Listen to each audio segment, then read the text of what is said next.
শীতের আমেজ বাড়তে না বাড়তে হাসপাতালগুলোতে বেড়েছে নিউমোনিয়া আক্রান্ত শিশু রোগীর সংখ্যা। প্রতি বছর দেশে হাজার হাজার শিশু মৃত্যুবরণ করে নিউমোনিয়ায় আক্রান্ত হয়ে।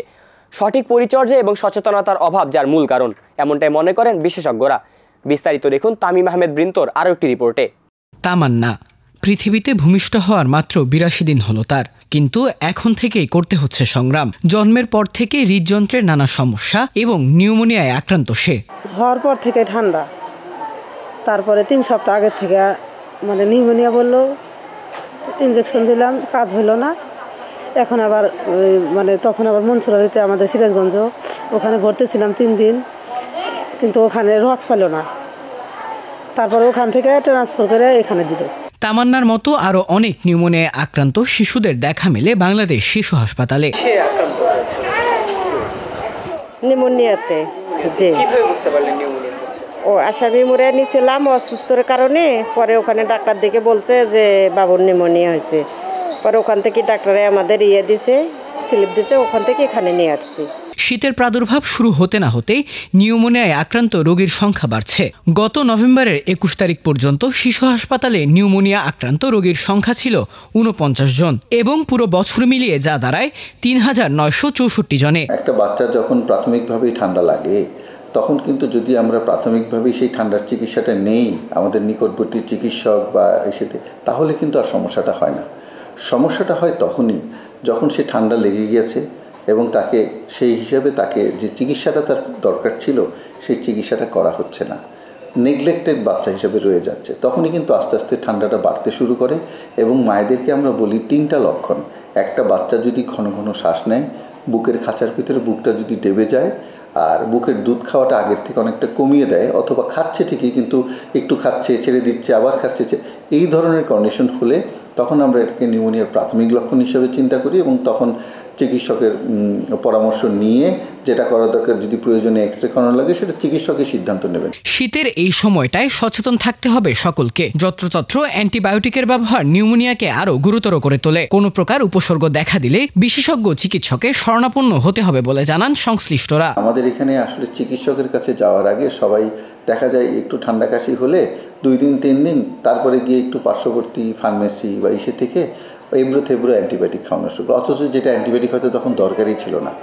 এই যত্রতত্র অ্যান্টিবায়োটিক ব্যবহারের মাধ্যমে অ্যান্টিবায়োটিকের কার্যকারিতাও কিন্তু অনেকটা কমে যাচ্ছে এবং দেখা যায় যখন এই বিভিন্ন ফার্মেসি থেকে ওষুধপত্র কেনার পরে ভালো হচ্ছে না, তারপরেই কিন্তু তারা আস্তে আস্তে চিকিৎসকের শরণাপন্ন হয়।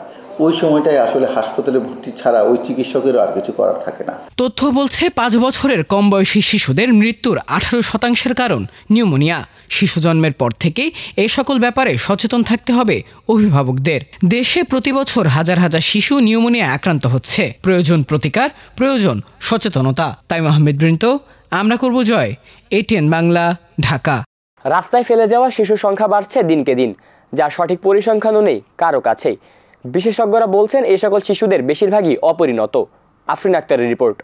আমরা এখন পেপার পত্রিকা বা খবর খুললেই দেখতে পাই কিছু নিষ্ঠুর ও নির্মমতার চিত্র। যেই ছোট্ট শিশুদের চেহারা দেখলে সকল দুঃখ ভুলে যায় মানুষ, সেই নবজাতক শিশুদের ফেলে দিয়ে যাচ্ছেন রাস্তাঘাট, ফুটপাথের পাশে কিংবা ময়লার ডাস্টবিনে। অনেক মা বাবা তাদের অপরাধ ঢাকার জন্য নিষ্পাপ ও নিরপরাধ নবজাতককে ফেলে দিচ্ছে বিভিন্ন জায়গায়। এখন এই জায়গাগুলোতে আসলে আইন খুব একটা বেশি যে সক্রিয় হয়ে আমাদের দেশের বাস্তবতায় ইতিবাচক ফলাফল বা এই ধরনের পরিস্থিতি নিয়ন্ত্রণ করতে পারবে সেটি মনে হয় না।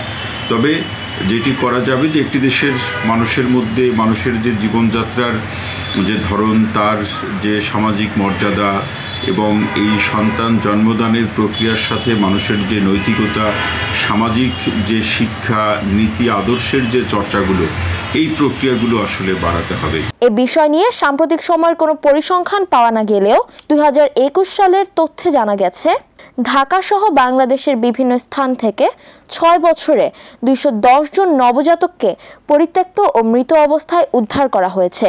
এই হিসাব দিয়েছে বাংলাদেশ শিশু অধিকার ফোরাম। এসব ঘটনায় পুলিশ সাধারণত ডায়েরির পাশাপাশি অপমৃত্যুর মামলা দায়ের করে ময়নাতদন্তের জন্য পাঠালেও এখন পর্যন্ত কোনো ঘটনার সুরাহা হয়নি বলে জানিয়েছেন উপপুলিশ কমিশনার মোহাম্মদ তালিবুর রহমান। অনেক সময় আমাদের কাছে এরকম সংবাদ আসে, বিভিন্ন জায়গায় পরিত্যক্ত অবস্থায় নবজাতক শিশু পাওয়া যায় এই ক্ষেত্রে আমরা আইন অনুযায়ী প্রয়োজনীয় ব্যবস্থা গ্রহণ করে থাকি। যদি বাচ্চাটিকে জীবিত অবস্থায় পাওয়া যায় তাহলে আমরা হাসপাতালে প্রেরণপূর্বক সংশ্লিষ্ট যারা আছে তাদেরকে অবহিত করি। এর বাইরে যদি মৃত অবস্থায় পাওয়া যায় সেটা আইনানুগ ব্যবস্থা গ্রহণ করা হয়।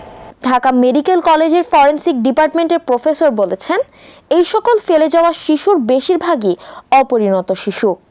এই শিশুদের অধিকাংশকে স্বেচ্ছায় ফেলে যায় তাদের বাবা মা, তাই শিশুর ডিএনএ প্রোফাইল মেলানোর জন্য কখনো কেউ আসেনি। এরকম ঘটনা আমাদের প্রতি মাসে তো 2-1টা থাকে। নবজাতক আমাদের কাছে পুলিশ পাঠায় দেয়। ওগুলি আসলে আমার কাছে যেটা মনে হয় সেটা হলো বিভিন্ন জায়গায় পড়ে থাকে ডাস্টবিন বা আশেপাশে, তখন পুলিশ এগুলিকে খবর দিলে পুলিশ নিয়ে আমাদের কাছে চলে আসে সুরথাল করে। একটি শিশু জন্মের সময় সে থাকে ফুলের মতো নিষ্পাপ, কিন্তু তাকে জন্মদাতা মা এবং বাবা নিজের ভুল থেকে নিষ্কৃতি পেতে শিশুটিকে হসপিটালের ডাস্টবিন কিংবা রাস্তায় ফেলে দিয়ে যাচ্ছে। কিন্তু এই নিষ্পাপ প্রাণ হত্যার ফলেই কি তারা তাদের ভুল থেকে নিষ্কৃতি পেয়ে যাবে? বরং উল্টো এই শিশুটিকে নিজের অধিকার থেকে বঞ্চিত করে পৃথিবীর আলো পর্যন্ত দেখতে দেয় না। তাই সমাজবিজ্ঞানীরা মনে করছেন, নবজাতক হত্যা না করে তাদেরকে একটি সুন্দর জীবন দেওয়া উচিত। আফরিন আক্তার, আমরা করব জয়, এটিএন বাংলা, ঢাকা।